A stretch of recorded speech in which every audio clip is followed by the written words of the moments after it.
Petticoat সামান্য ঢিলা করলে মালিশ করতে সুবিধা হবে। ডাক্তার বলে দিয়েছে ভালোভাবে মালিশ করতে, না হলে সমস্যা হবে। ব্যথার ওষুধের সাথে 3টে ঘুমের ওষুধ দিলাম। আজ মাসি শুধু ব্লাউজ আর পেটিকোট পরেছে। গভীর রাতে উঠে যা যা হলো তা কোনো দিন ভুলব না। আমার নাম বাবু, বর্তমান বয়স 26, থাকি বাংলাদেশে। বাবা মার একমাত্র ছেলে। বাবা সরকারি চাকরি করে আর মা গৃহিণী। অনার্স কমপ্লিট করে বসে আছি। গত 5 বছর ধরে জিমে যাওয়ার ফলে ফিটফাট থাকি। আমার গল্পের নায়িকার নাম রিনু মাসি। আমাদের একই এলাকায় বাড়ি। মাসির বয়স 45, কিন্তু দেখতে দারুণ সুন্দরী, শ্যামলা গায়ের রং। বাগানের জাম্বুরা অনেকটাই বড়, কম করে হলেও 3 কেজি করে হবে।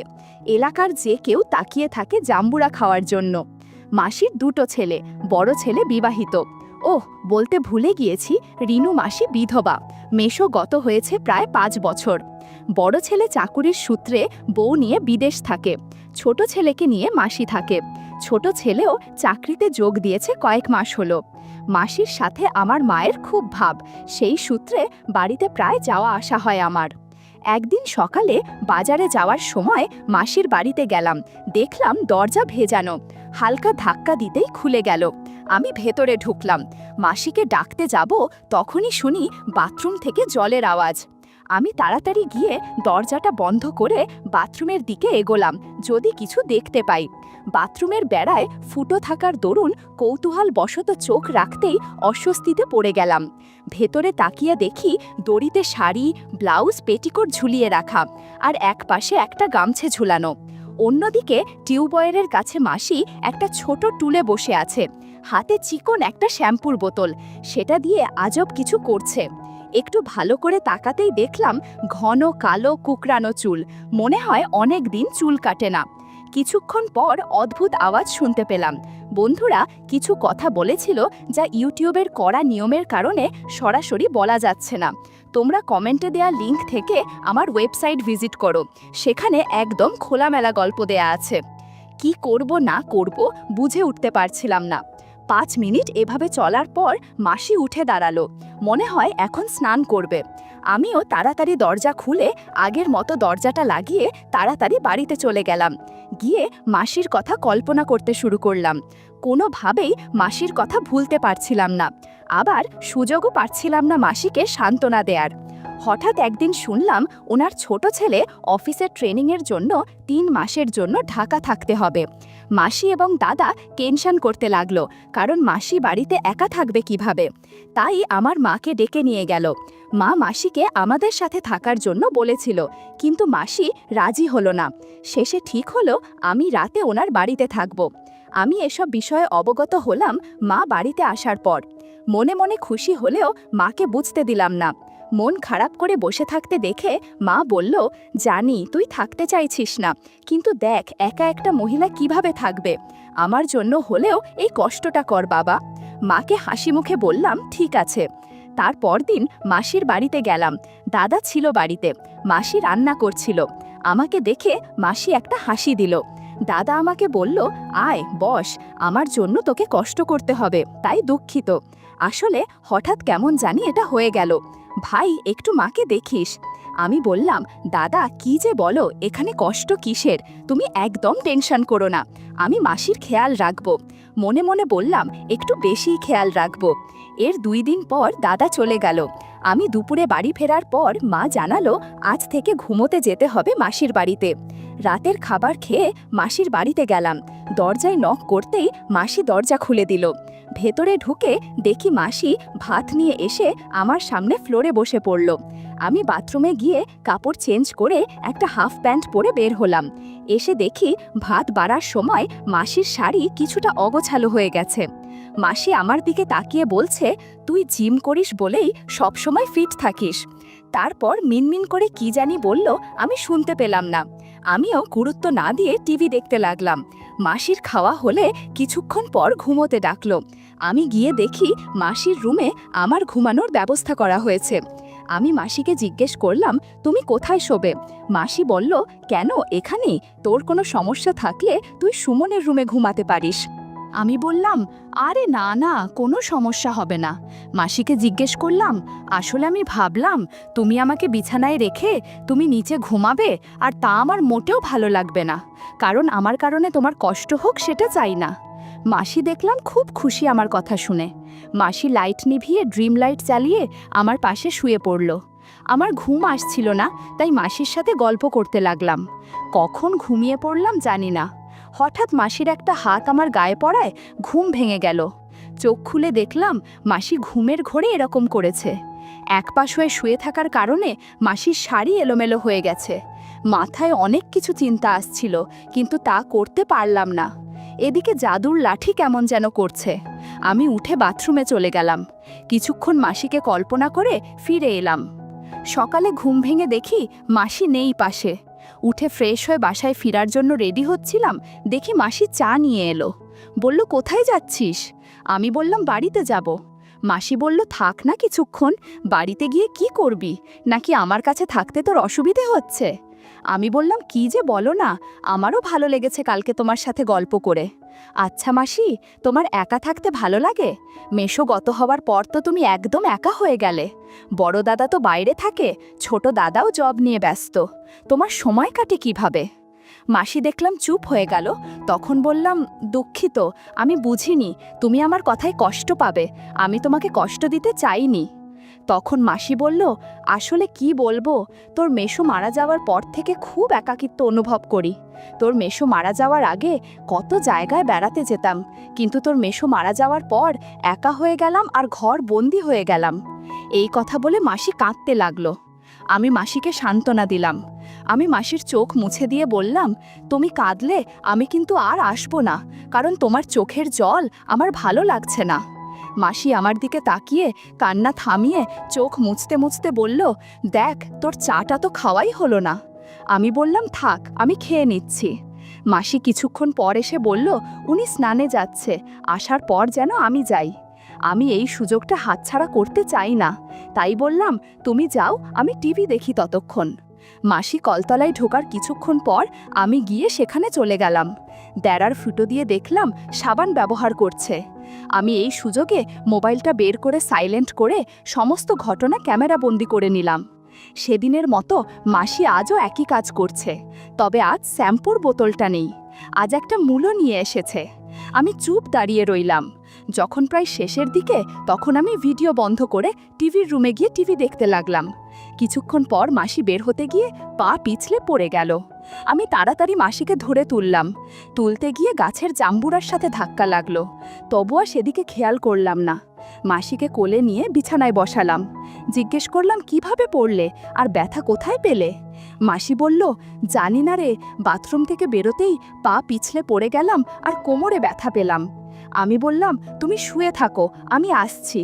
তাড়াতাড়ি আমাদের এলাকার সমর ডাক্তারকে নিয়ে এলাম।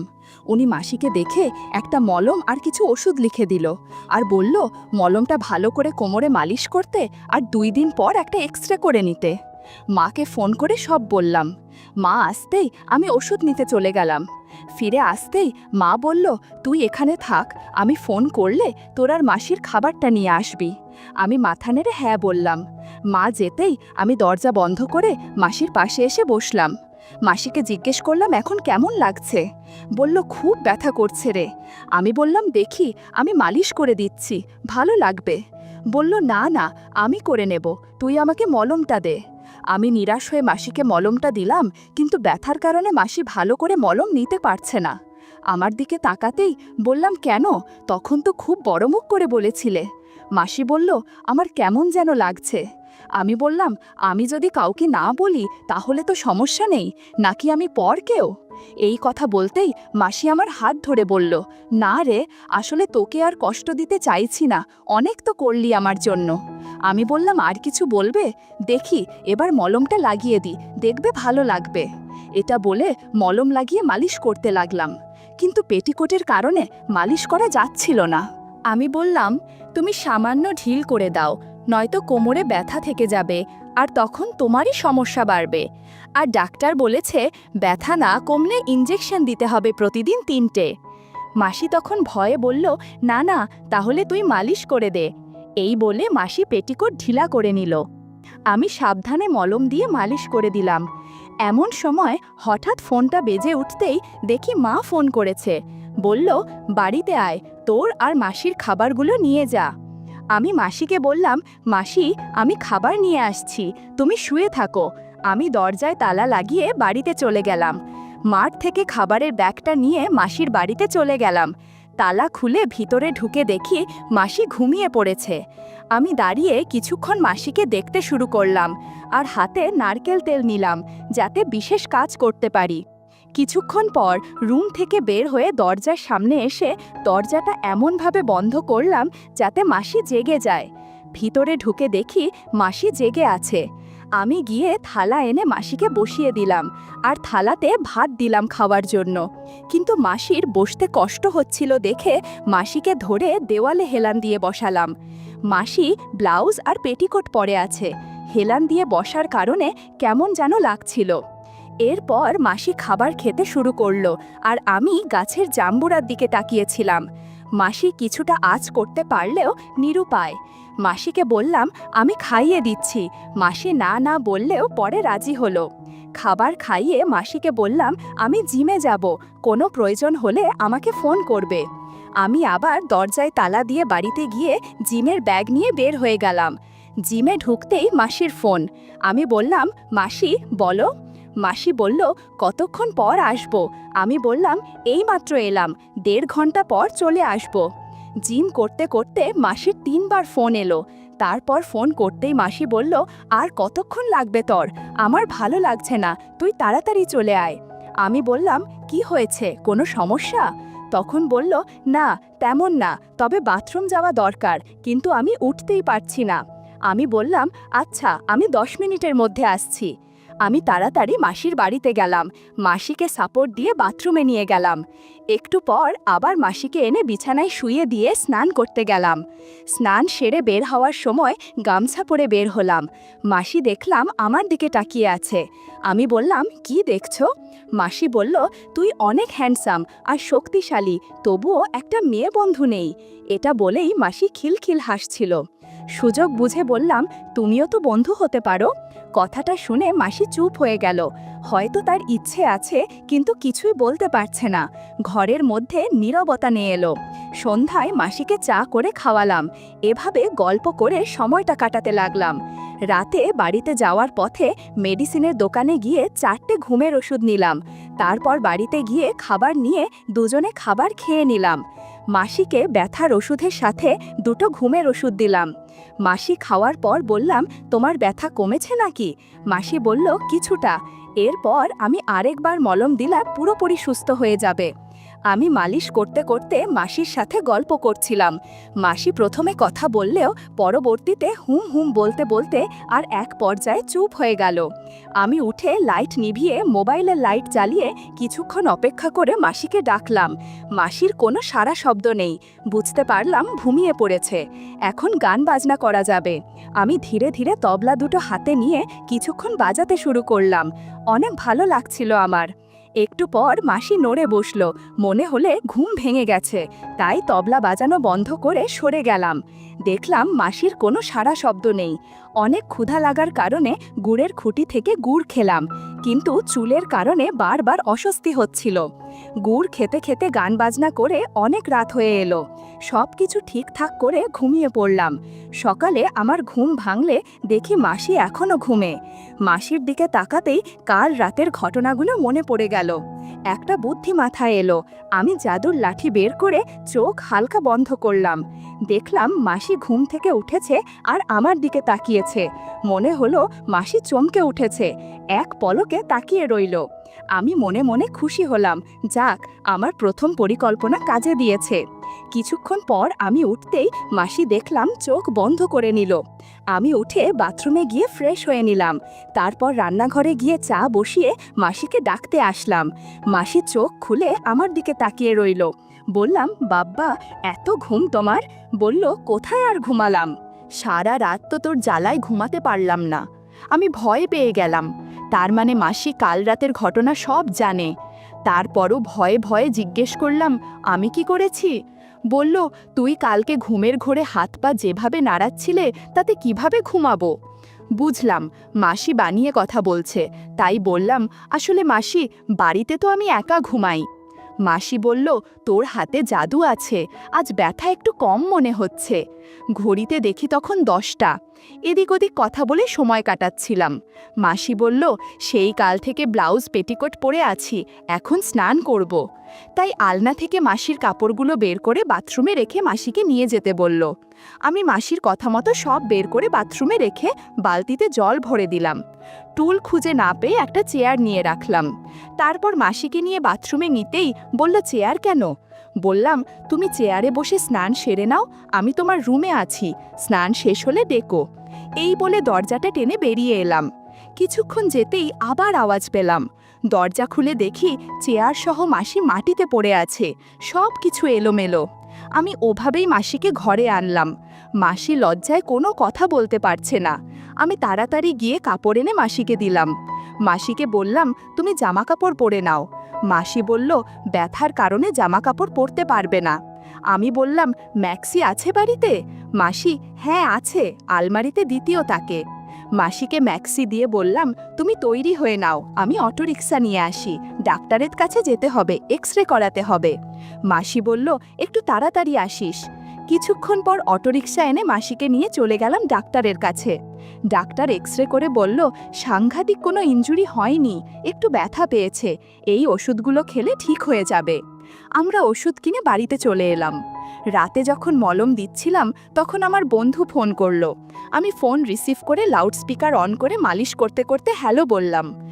বন্ধু বলল, তুই কই, চল ঘুরতে বেরোই। বললাম, এখন সম্ভব নয়, আমি ব্যস্ত। ও বলল, চল না। আমি বললাম, আমি জিএফের সাথে আছি। ও বলল, আরে ব্যাস, তুই আসলেই পারিসও বটে, একবার সোমার সাথে বন্ধুত্ব করলি, আবার সোমার মায়ের সাথেও বন্ধুত্ব করলি। আরও কিছু কথা বলেছিল যা ইউটিউবের কড়া নিয়মের কারণে সরাসরি বলা যাচ্ছে না। তোমরা কমেন্টে দেয়া লিংক থেকে আমার ওয়েবসাইট ভিজিট করো, সেখানে একদম খোলামেলা গল্প দেয়া আছে। আমি তাড়াতাড়ি ফোনটা কেটে দিলাম। কি যে মুশকিলে পড়ে গেলাম, ভারী রাগ হচ্ছিল। মাসি সব শুনে ফেলেছে, এখন কি হবে? আমি মাসির দিকে না তাকিয়ে উঠে হাত ধুয়ে নিলাম। মনে মনে বললাম, ধুর, সব শেষ করে দিল। মাসি আমাকে কিছু বলতে চাইছে, তাই মাসিকে বললাম, কিছু বলবে? মাসি হেসে বলল, আমি বললাম, বলো, কি বলবে? মাসি বলল, খুব তো সাধু সেজেছিলি, মেয়ে বন্ধু নেই, অথচ মেয়ের পাশাপাশি মাকেও আশীর্বাদ করলি। মাসির মুখে কথাগুলো শুনে একটু হচকিয়ে গেলেও নিজেকে সামলে বললাম, দূর মাসি, কি বলো, বন্ধু দুষ্টুমি করছিল। মাসি আমার কথা থামিয়ে বলল, হয়েছে, আর সাধু সাজতে হবে না, বোঝার যথেষ্ট বয়স হয়েছে আমার, তুই আমাকেও একটু আশীর্বাদ কর। মাসির এই কথা শুনে আরও অবাক হয়ে গেলাম। এতদিন যা ভেবেছি, মাসি এখন নিজ থেকেই তা বলছে। আমি আর কথা বাড়ালাম না, জাদুর লাথি নিয়ে মাসিকে আশীর্বাদ করলাম। পুরো বাড়িতে চেঁচামেচির শব্দ, তার থেকে বেশি শব্দ হচ্ছিল হাততালির। ঘণ্টাখানেক মাসিকে আশীর্বাদ করে বললাম, মাসি, এই প্রসাদটুকু খেয়ে নাও, তাহলে সুস্থ হয়ে যাবে। আমার কথা মতো মাদি প্রসাদ খেলো। বলল, আজ থেকে এই আমার সেবা যত্ন করছি, আর একা থাকতে ভালো লাগে না। আমি বললাম, তুমি সুস্থ হলে যখনই আমাকে ডাক দিবে আমি ছুটে চলে আসব। সেদিনের পর থেকে মাসির একাকিত্ব যেন কেটেই গিয়েছে।